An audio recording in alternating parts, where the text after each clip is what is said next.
I recently completed my debut short film as a director. It took me 1 full year, 365 days. I've created a 5-step formula to simplify the filmmaking process so that you can understand how to make your first short film in half that amount of time. No film degree required, just your willingness to do it. Step 1, write 10 pages with things that you already have. You're gonna wanna look at 3 things in the writing phase. Once you're at the editing phase, you can only edit the same shots and clips so many times.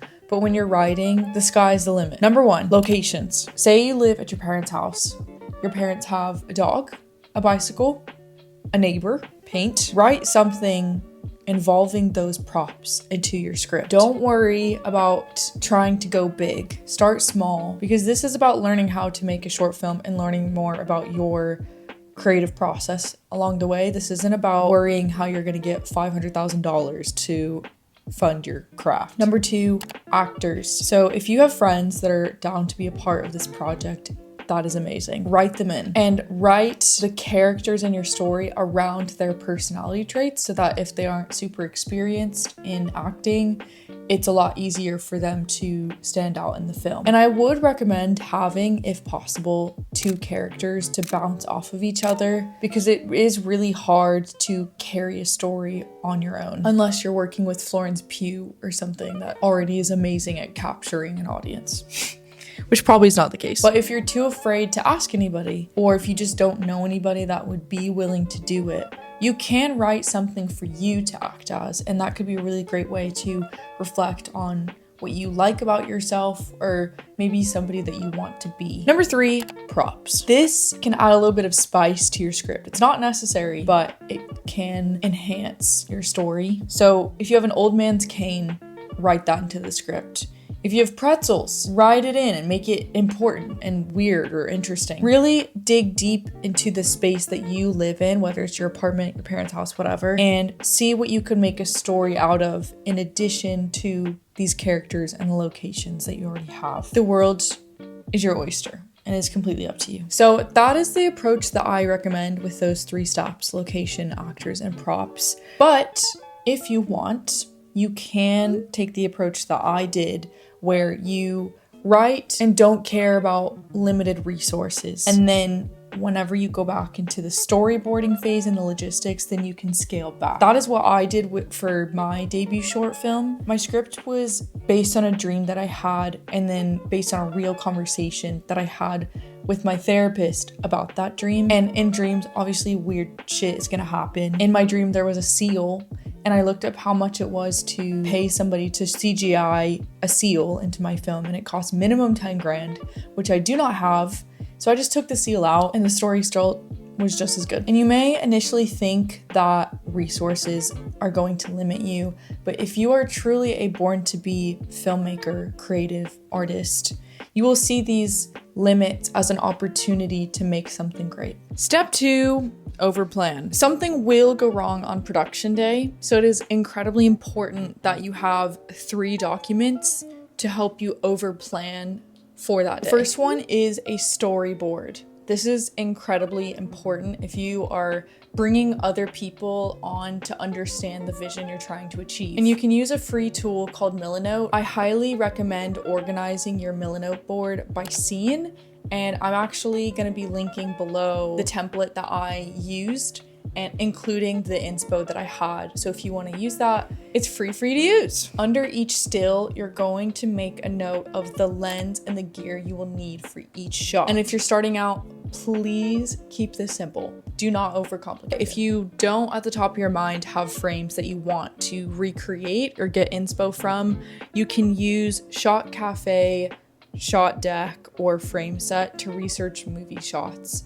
And they get really specific in their search and what you can filter out. So I'd highly recommend checking those out. And speaking of equipment, there's a few things that you most certainly need to consider when putting this all together. First thing, camera. If you have an iPhone with a good camera and that's all you have, that's amazing. A lot of the stuff on my Instagram I take with my iPhone 15 Pro and I shoot in log and then color grade. I also know a guy that does lots of short films on his iPhone. So if you need a bit of inspiration and want to understand how other people are using their iPhone to take really cool shots, I'm going to link 2 content creators down below that I really like. But if you are open to buying a camera or even renting one, I do have the perfect starter camera for you to use, and it is actually the one that I'm filming on right now. It's the Sony a6100. It shoots in 4K 24 frames per second. It has all the basics that you need, and I even bought a few lenses to go with it. And I've had this camera for over 6 years now, and it's a great starter camera is what I'm trying to say. Sound. You need good sound. I would rather you use your iPhone and then have excellent sound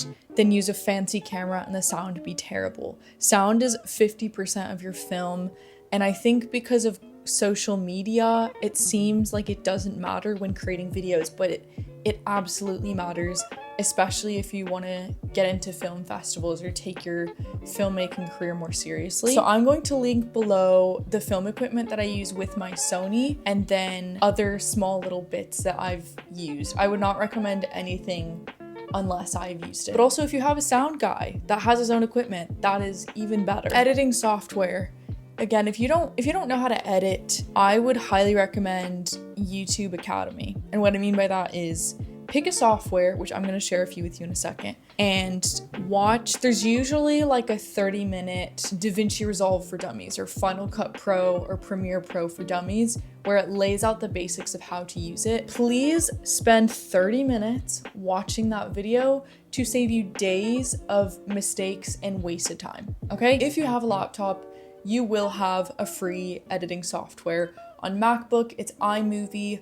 On Windows, it's, I don't know what it's called, Movie Maker, I don't know. And another free one that I highly recommend is DaVinci Resolve. Now, there is a premium version of it, but you don't need it when you're starting out. I use Final Cut Pro. It's made by Apple, and it's a step up from iMovie, but it's not necessary. Again, I'm gonna leave links to all of my starter pack equipment below. They'll probably be in like an Amazon storefront or something. It's just to help you see if that's what you want to do.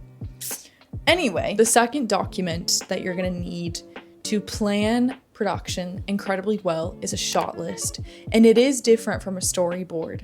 So with your storyboard, you have the visual idea of what you want, and now you have a general idea of what equipment you'll need. So now you need to put this into an Excel. I also have a template for a shot list, which I will link down below for you, just so you don't have to start by making one yourself. It takes a lot of time to even know what to put in it. It lays out who is in the shot, what wardrobe are you using for continuity purposes, any props, are you on a tripod, is this a zoom in, zoom out shot? It answers a lot of the more detailed questions. And then the third document is basically a shot list, but rearranged logistically. And this is called a shooting schedule. I know that probably doesn't make sense, but what I mean is if you're shooting 4 scenes and chronologically it goes inside, outside, inside, outside. Logistically, to save time setting up and tearing down equipment, it is easier to do the 2 outside scenes together and the 2 inside scenes together.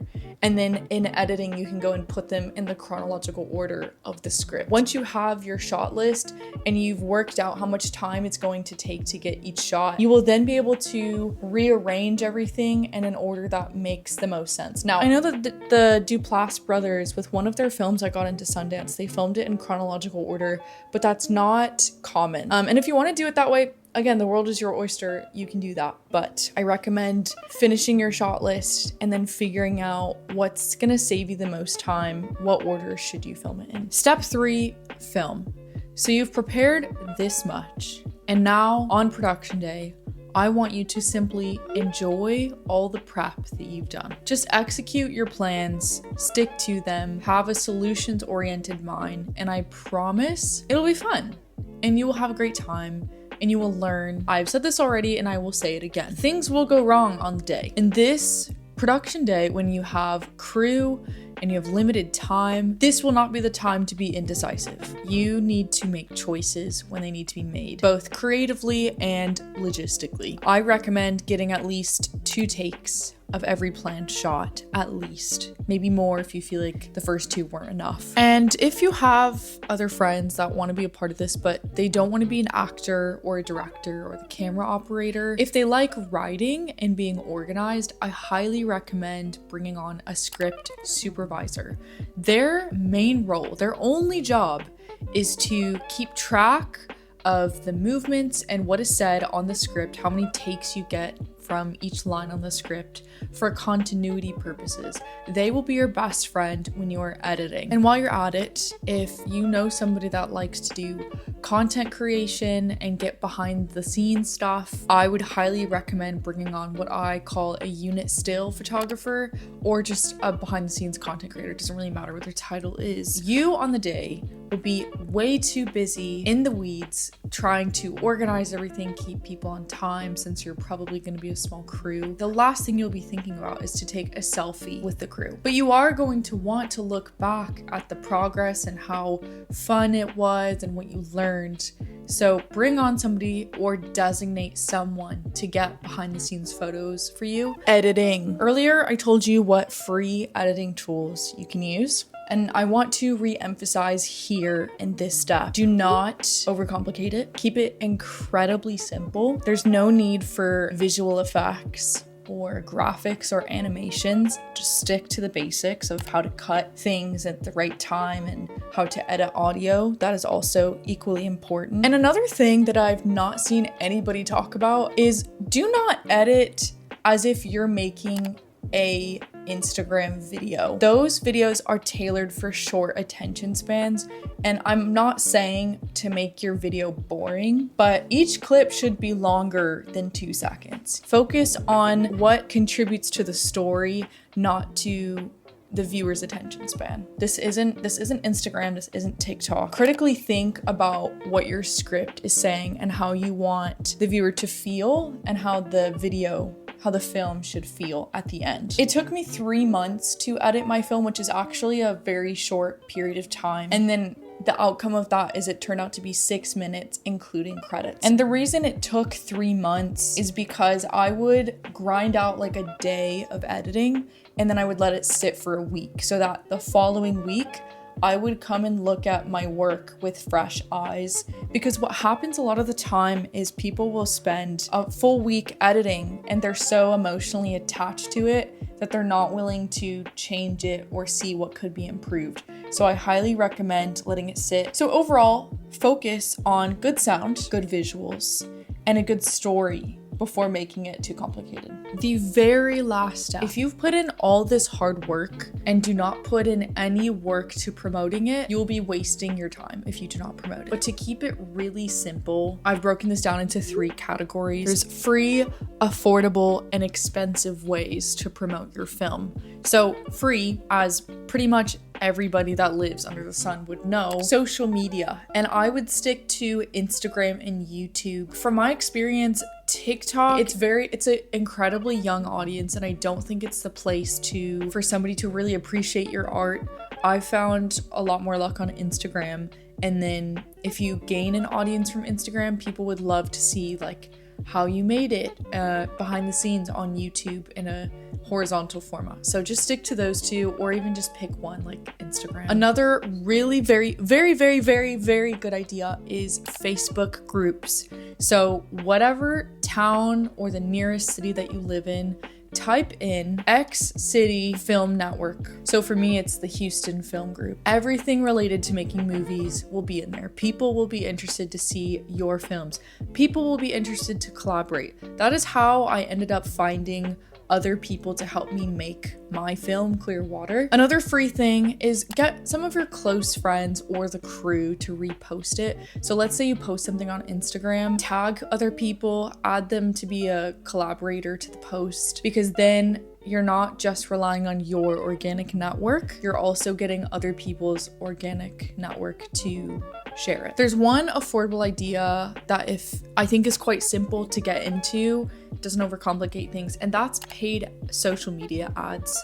So you can just take whatever posts you've already made on Instagram or Facebook or YouTube and boost them, put a bit of money behind them. I think it's incredibly affordable. You can spend as much or as little as you want. Because these apps collect everybody's data, they do have a very good read on who to send your video to. You can customize the target audience and you'll probably have a better chance of reaching the people that are interested in your film because they track everything that we do. But anyway, expensive ideas. I do recommend these very, very much. I know they're expensive, but there's a high return if you do these things. Film festivals. These are expensive. They're not like they could be thousands of dollars, but I'd say what I've seen on FilmFreeway, which is the best search engine for film festivals, is it's around like $50 to $80 per entry. And if you apply early, then it's cheaper. If you apply late, it can be up to $150. And it also depends on the prestige of which one you're applying for. I will caution you, please listen to me when I say there are a lot of film festival scams out there.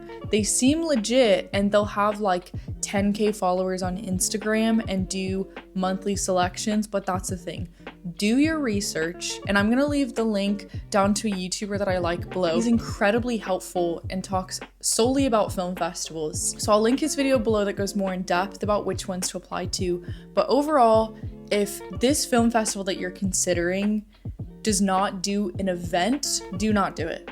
Because you're spending $80 and you're not just doing this to put a pretty laurel on your movie poster. You're doing it to network, make connections, maybe get an agent. I highly recommend looking on filmfreeway.com. I'll put it in the link below for you. Private local screenings. If you just want to show this to your friends and family, you can do a private one and you could collect like $5 just to support the crew and like give that money back to the crew. Or you could do it for free at your house.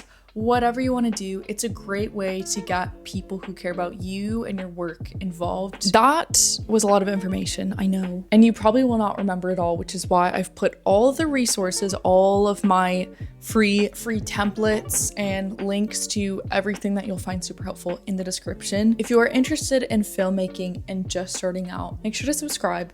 Follow me on Instagram. I'm a lot more active on there. And comment below what part of the filmmaking process you'd want to see a more in-depth video on, whether that's editing, applying to film festivals, my gear, whatever you're interested in. So thank you so much for watching, and I will see you later. Bye!